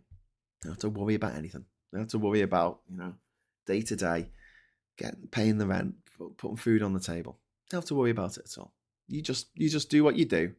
In a couple of years' time, we'll see where you've got. And, if you want to continue on doing this, you can make another application. But we're going to hope that in those 2 years, 3 years, whatever it is, of having universal basic income to go and do your own creative shit because you're good enough and we believe in you, you actually make it. You actually make it so that can be your sustainable career. Because at the moment, being able to do that is very, very, very much the reserve of the rich, the privately educated, the born rich. Only 8% of people working in film and TV in this country have a working class background. 8%. Meanwhile, we have pensioners who haven't worked for 30 years and they're earning £55,000 a year. And those artists and creators and visionaries and writers from working class backgrounds would only need a fraction of that just to keep their head above water. And they could be paid to make some amazing shit. Really, really cool stuff. Stuff you can't even imagine. Stuff that's going to blow AI out of the water because all AI can be is an echo. Is a approximation of what has already been. And that's why AI just looks so shit. Its prose is fucking awful. It can't write dialogue. I use AI to give me notes. Talking points. That's it. Bullet points. So I can stay on target. Because obviously, being a bit ADHD, I tend to go off on tangents, if you noticed that. But yeah, we could be doing so much better. But yeah. One day. But yeah, and just in conclusion to my point there, I don't give a fuck if the government say, listen, you're earning £55,000 a year, you're going to have to pay a bit more tax on that. By the way, the £55,000 a year isn't tax free by any stretch of the imagination. But yeah. I should have stuck with BMX. One ex-rider has 3 Lambos, 2 rollers, and 1 each of McLaren, Maserati, Aston, Ferrari. He's younger than me. From riding a BMX? That's quite cool. Joanna says, I only have 1 final salary pension deferred. Yes, I was working for a company that was financial. It was deferred and partial as I only worked for them for 6 years. Yeah. But the people who got that final salary pension in their 50s, and they're the people who voted for Brexit. Not all of them. Not all of them. Hang on. Not all boomers. But a fuckload of boomers voted for Brexit. 2/3 of all boomers voted for Brexit. They fucking love themselves on Brexit. If boomers weren't allowed to vote, then the Brexit vote would have gone to Remain by an absolutely overwhelming majority. Probably would have been a super majority had it not been for the boomers. So that particular generation has done really, really well out of both amazing pensions and house prices going through the fucking roof. People who bought a house in 1971 for £2.50. Actually, no, that was pre-decimalisation for a couple of bob. 2 shillings and that halfpenny, right? They bought a house for 2 shillings and a halfpenny. And then, here we are, 50 years later, and that house is worth $500,000. How did that happen? It's never going to happen again. Anne Phillips, not all boomers. Yes, I said that, Anne. I did a little thing that... Paula, maybe not now, but my dad got an index-linked final salary pension based on when he started teaching. Okay, he retired as chief inspector for primary and middle years for England. Wow. Joanna says, yeah, I'm not a boomer, Gen X, so could never get the full rewards of final salary as they all got locked and closed down. Yeah, they did. They did. The boomers made damn sure that they feathered their own nest to mind-boggling degrees, allowing people to get mortgages, buy-to-let mortgages in the mid-90s. They were very well catered for, but we haven't created people who feel like they owe society something. You've created the most kind of ungrateful generation in history because they've had all this stuff and they're still fucking moaning. Not all boomers, Anne. Not all boomers. Make it very clear. Not all boomers, but let's say 2/3 of them.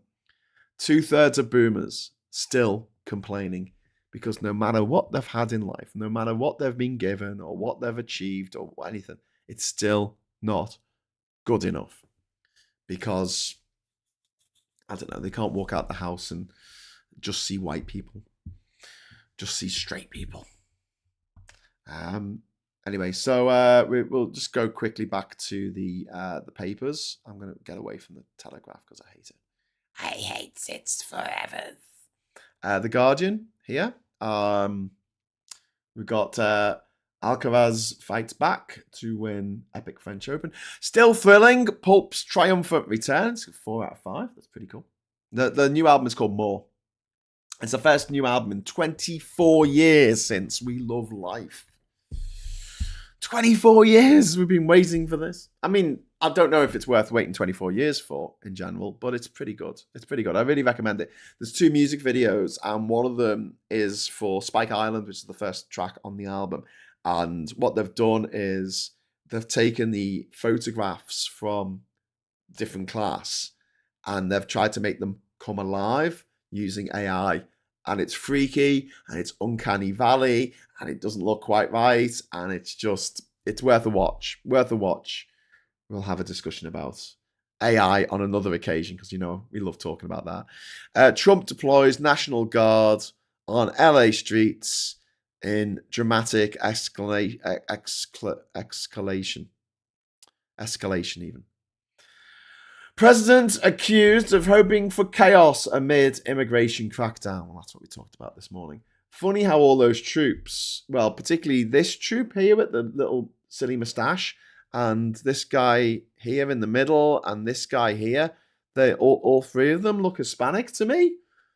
Do they? To you? Do they look Hispanic? Like, how are they the troops going out to get the Hispanic people? But what I think is more interesting is they've actually got a real life zombie. This guy in the background here. Oh, hang on. You can't see what I'm talking about.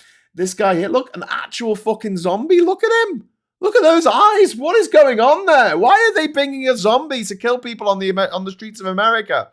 That is all kinds of terrifying. Don't know what the zombie's doing there, but they brought a zombie and 3 people who look like Latinos. I see. Members of the California National Guard in Los Angeles yesterday deployed on presidential orders for the first time since 1992.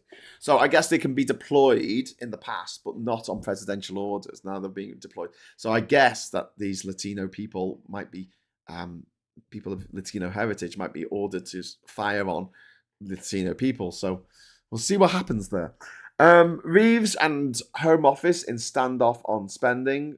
And then we've got Israel vows to stop aid boat carrying Thunberg, which has already happened in the wee small hours of this morning by the sounds of things. Then we've got the Daily Star with a man on the front, hotter than Morocco. Okay, whatever.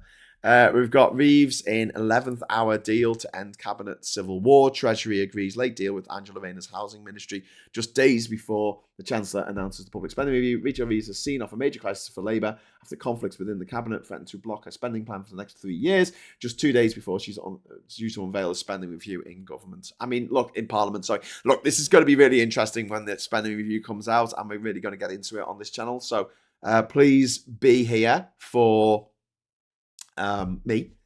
Be here for me, please. On Wednesday, where it'll all be happening live, and we can have a discussion with you in the chat about what's happening and what the proposals are, and then we'll be really getting into it in depth on Friday, in which we might do a bumper episode of the agenda with me and Phil Morehouse and really drill down in it. Like, if one thing Phil is really good at, it's having a look at policies, why they're doing it, and what the results of these policies will hopefully be. And then we've got an epic lasting more than 5 hours. The Spaniards save match points to beat world number one Yannick Sinner in the French Open. Ooh, a 5 hour sesh, positively tantric. What Britain needs to defend itself? It's got a tank. Maybe it needs a tank. Delays over winter fuel. You turn a disgrace, screams the Daily Express. And then we've got the boss, Paul McCartney, joined by the boss, Bruce Springsteen. Paul McCartney took to the stage with Bruce in Anfield in Liverpool over the weekend, which sounds really cool. There you go. Winter U-turn, a disgrace. Delays over winter whatever. It's not winter yet. Who cares? Right, shut up. Go away. Stupid paper. And the I newspaper says PIP benefit cuts may be softened to quash dissent against Reeves. Good. Fucking good. Good. I don't want them softened. I want the cuts to be gotten rid of. Beyonce has made me proud to be an American, is a story here on the side of the Metro. Good. I'm glad something has made you feel better about the fact that, God, America's awful right now. NHS is out for your blood. The NHS urgently needs to find another 200,000 more regular blood donors to prevent a red alert, which we read in the other newspaper. I've made a note of it on my phone, and hopefully later today I'll go give blood. My problem with giving blood is that I'll ring up and say, hey, I want to give blood. And they go, okay, can you come in February the 17th? And I'm like, what? February the 17th. And I'm like, can I not just get a date like this week or next week? No, February 28th, 2026. That's the first date we've got. I'm like, I can't tell you what I'm going to be doing on that date. I mean, I'm self-employed and I've got ADHD. I can't even see that far into the future. It just doesn't exist for me. Like, what? So, yeah. So, logistics, please. Blood people. Do you want me blood? Help me out. Help me out. I used to have like blood drives when I was at uni, when they just turn up one day and they'll say, do you want to give blood? And you'd be like, yeah, all right. Okay, well, we're taking blood upstairs. Okay. Take your blood. Off you go. Have a sandwich. Have some milk. Right, over to the Financial Times. Business chiefs head to Capitol Hill to fight Trump's foreign investment tax. Global lobbying drives begins. Investors and international companies exposed. Hit to US jobs feared.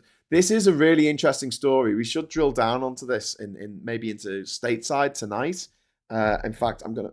Do you know what? When I was chatting with Tan and Terry after the show last night, I accidentally threw my pen down in like a flamboyant way, and it's gone over to the other side of. Oh well, never mind.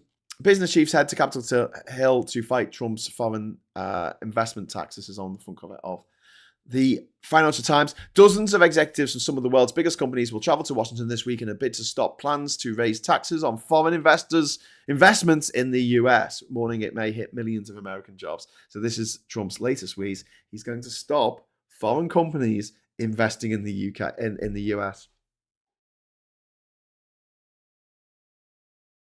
I mean, if his job is to destroy America, he's doing a damn good job, isn't he? Well done, Trump. Destroying America. For the watch. Please donate blood if you can, says Sarah. Yep, absolutely. NHS needing blood reminds me of tainted factor Vili blood products.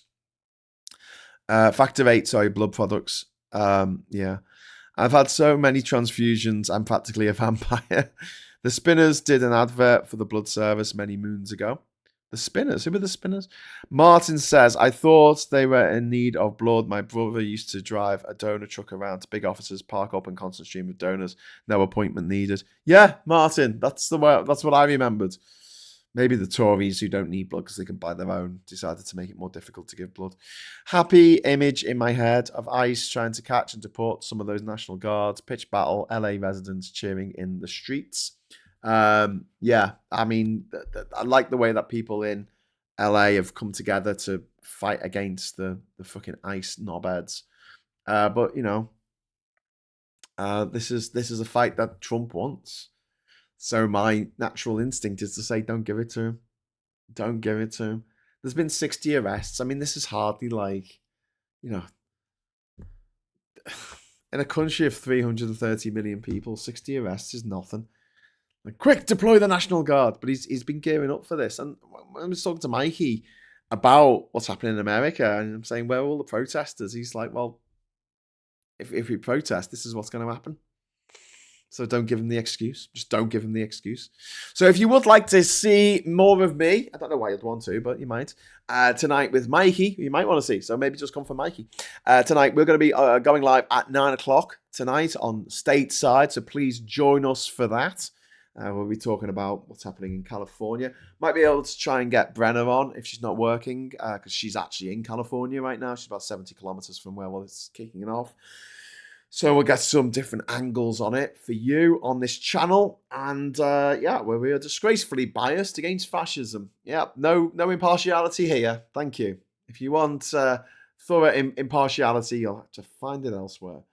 Because I hate fascists, hate the millionaires, hate the billionaires, hate the oligarchs, hate the gobshites, hate the haters, hate the bigots, hate the people out there who are just out to make everyone else's life a misery.